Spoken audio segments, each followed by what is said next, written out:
in any given historical period, in any given cultural context, you cannot understand an aristocratic society without understanding the positive social function of the aristocrats. The positive function of aristocracy, implicitly here being contrasted to the parasitic function of aristocracy. Most of us, in our minds, leap ahead to the critique and condemnation of aristocrats as social parasites simply with the invocation of the word. Now, most of the people in my audience, likewise, if you talk about a social class defined by religious ritual, magic, rite, and ritual, if you talk about the Brahmins of pre-modern India, if you talk about, frankly, the equivalent to Brahmins in Confucian China, if you talk about a priestly caste, we may begin our analysis. We may begin with the thought that these people are social parasites and parasites only because, of course, we do not believe in the rituals they perform. We do not fear the gods that to them are so real and that from our perspective are nothing at all.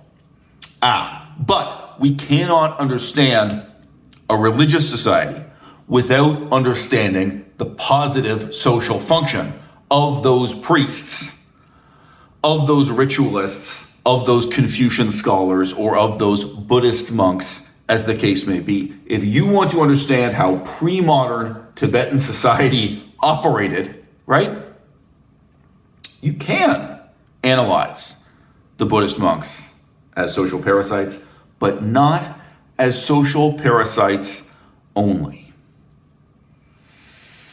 We now live in a professorial society. University professors are a kind of aristocracy, not the only one. And we are trained as students in the education system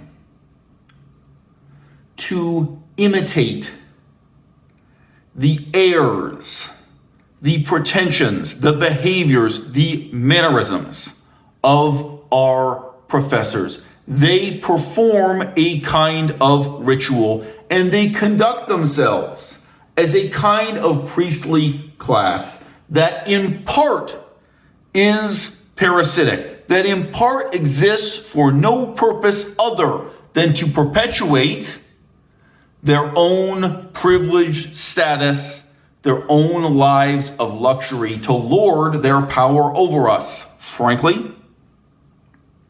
But in part too, they do serve some positive social function. And you cannot understand our society here and now without understanding this aristocracy and the ways in which you and I are for the time being beholden to it. And we shall remain beholden to it until we rise up in a revolution. The revolution that has no name. Have a letter from the audience. Someone who paid $1 to send me this message on Patreon. Thanks for doing so, Matt. He says, quote, "Hello, Eisel. I don't know who you are." Really? You know now. "I don't know who you are, but I connected instantly with what you said about the incompetence of university departments in inculcating language skills. The particulars are different. I went to study art history, which had a strong focus on Renaissance and Baroque era history. I was soon amazed at how little attention was given not just to Latin, but even to any of the modern languages, especially Italian and German, in which much of the literature was written. It simply was not expected of us to gain any competence in any of these languages. The professors themselves barely addressed it, and I was unable to find even a single proper Latin course. And this is in a research university with a strong religious studies programs. As you say, if we can't do original source work, primary source research, so on and so forth. Or even he's been here secondary sources that are in languages other than English. And in many cases, if we are unable to keep up even with what's currently being written, what are we supposed to do? You are supposed to do nothing more and nothing less than perpetuate the lives of luxury of your professors. To perpetuate and even magnify the position of privilege they enjoy. That is your function as a parishioner in one of these universities. You serve them. You flatter them. You make their names seem great and influential by listening to their lectures and taking notes and attending their courses and buying their books. And what they give you in return is worth nothing at all. Nothing. Especially when compared to the cost of what you are paying in tuition and the loss of so many crucial years of your life. What they give you, as I've said in satirical songs and in serious and in writing in my books, it is worth less than a YouTube rant. There is no reason why you couldn't watch these lectures on YouTube for free or for a few pennies or for a few dollars a month. for $1 a month on Patreon. That's what this video cost you in contrast to thousands and thousands of dollars. What they are giving you is worth less than a YouTube rant, but costs more than a breast implant. Okay? I have never been in any university department, whether as guest or student or scholar or husband to a woman who was earning a PhD, and have been in and out of university departments under all kinds of services. I have never been in any university department in which any professor at any level was discussing the question of what the competence was that was being inculcated into these students. Not one conversation ever. Okay? What they do talk about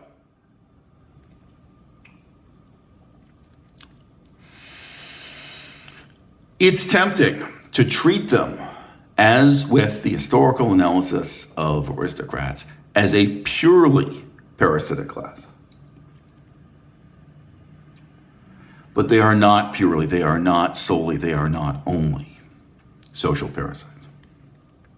Inasmuch as an aristocracy exists just to extract money from others under false pretenses in order to, furnish the aristocrats with their lives of wealth and power and privilege and influence and so on. Okay, then to that extent, aristocrats are social parasites. But, of course, in any given period of history, the aristocrats are the ones doing scientific research. And the aristocrats may be the ones leading armies as well. The role of the aristocrat prior to the French Revolution in France, it's important to force yourself to see both sides of the coin and not treat them only as social parasites.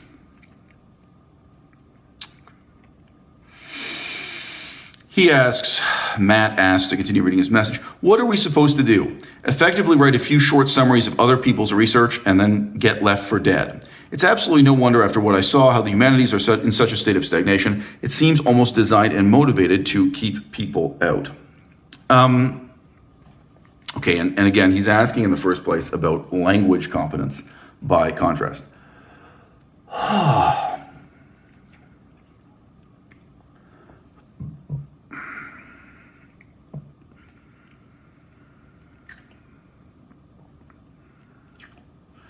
Imagine a world in which a university program were defined by the outcomes that had to be accomplished by the students.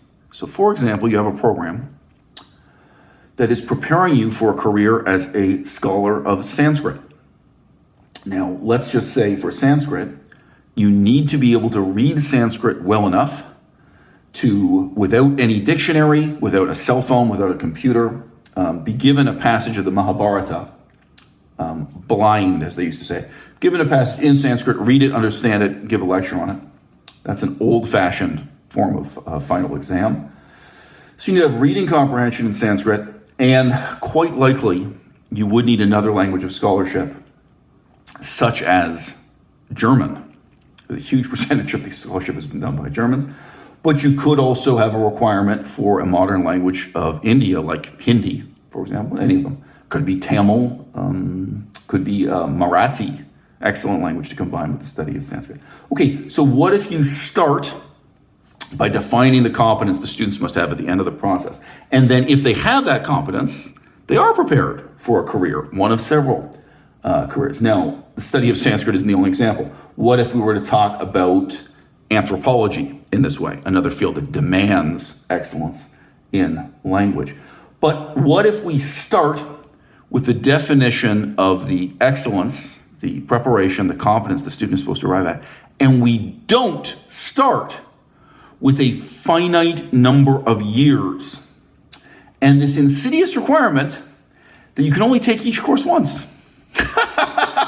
What if the language course on Sanskrit is a course you need to take again and again for several years? I could say the same about math. And what's the harm? Why shouldn't someone who's bad at math be allowed to take the course on math again and again until they've mastered it? Why is it you only get to take the course once?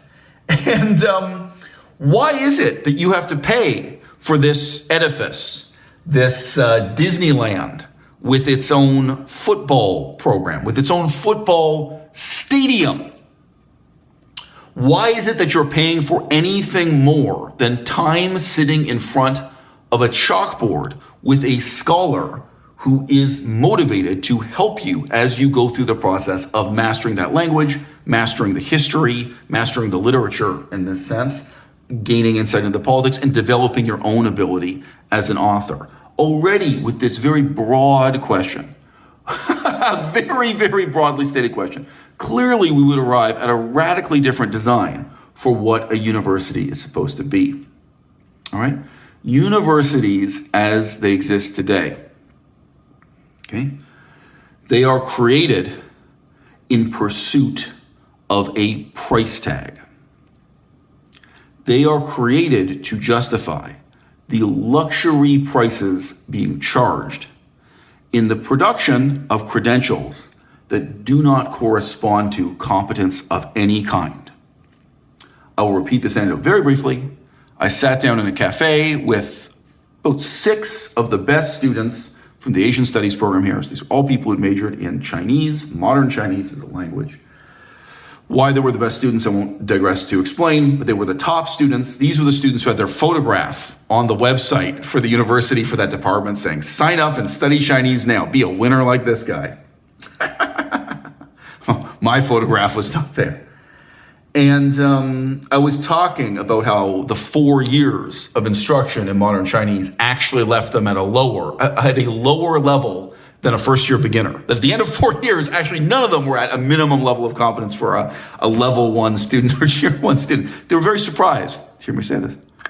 And I took out a napkin and a ballpoint pen, and I said, okay, tell me, can any of you students who've now already graduated, can you simply write out the 2 Chinese characters for the word police from memory, the word for police in Chinese, without getting out your cell phone, without getting out a dictionary, right? They all admitted they could not. They could not write that one word, police, a crucial part of level 1 vocabulary in any language. If you're going to go to China, live in China, you better know the word for police, right? So what have you paid for when at the end of the program, you don't have that kind of basic competence? And of course, we all know the problem goes far beyond language. What you have paid for is the perpetuation of the professorial class. And in the same sense that in past eras, we can talk about an aristocratic society, an ecclesiastical society, a monastic society. We are now in large part in the 21st century talking about a professorial society in dire need of a revolution.